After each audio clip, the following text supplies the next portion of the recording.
తెలంగాణ ఉద్యమంలో కాంగ్రెస్ ఎంపీల పాత్రపై డాక్యుమెంటరీ రూపొందించాలని ఆ పార్టీ నిర్ణయాన్ని తీసుకుంది. తెలంగాణ ఏర్పడ్డాక కేసీఆర్ తనకు అనుకూలంగా చరిత్రను రాయించుకున్నారని కాంగ్రెస్ నేతలు ఆరోపిస్తున్నారు. అందుకే ఆనాడు కాంగ్రెస్ ఎంపీలు పోషించిన పాత్రపై డాక్యుమెంటరీ తయారు చేయించాలని నిర్ణయించారు. పార్టీ ప్రచార కమిటీ చైర్మన్ మధ్యాష్కి ఇంట్లో నేతలు సమావేశమయ్యారు. సమావేశంలో సీనియర్ నేత జానారెడ్డి, మంత్రి పొన్నం ప్రభాకర్, మండలి చైర్మన్ గుత్తా సుఖేందర్ రెడ్డి, ఎమ్మెల్సీ విజయశాంతి, ప్రభుత్వ సలహాదారు కేశవరావు పాల్గొన్నారు.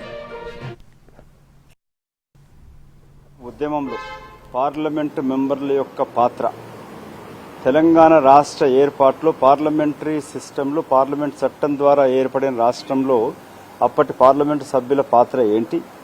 10 ఏళ్లు తెలంగాణ రాష్ట్రం ఏర్పడ్డాక కల్వకుంట్ల చంద్రశేఖరరావు తనకు వందమాగుదులైన కొందరు కవులతోటి రచయితలతోటి తెలంగాణ రాష్ట్ర ఏర్పాటు ఉద్యమ చరిత్రని తనకు అనుకూలంగా రచించుకున్నాడు, రాయించుకున్నాడు, ప్రకటన చేయించుకున్నాడు, ప్రచారం చేయించుకున్నాడు.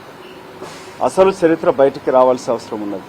పార్లమెంట్లో ఏ విధంగా చట్టం చేయించగలిగినాం, సోనియా గాంధీ గారి యొక్క నిబద్ధత, నిజాయితీ, ఇచ్చిన మాట కట్టుపెట్టుకుని నెరవేర్చడంలో కాంగ్రెస్ పార్టీ అధినేతగా వారు తీసుకున్న నిర్ణయం, రాష్ట్ర ఏర్పాటు ఏ విధంగా జరిగిందనేది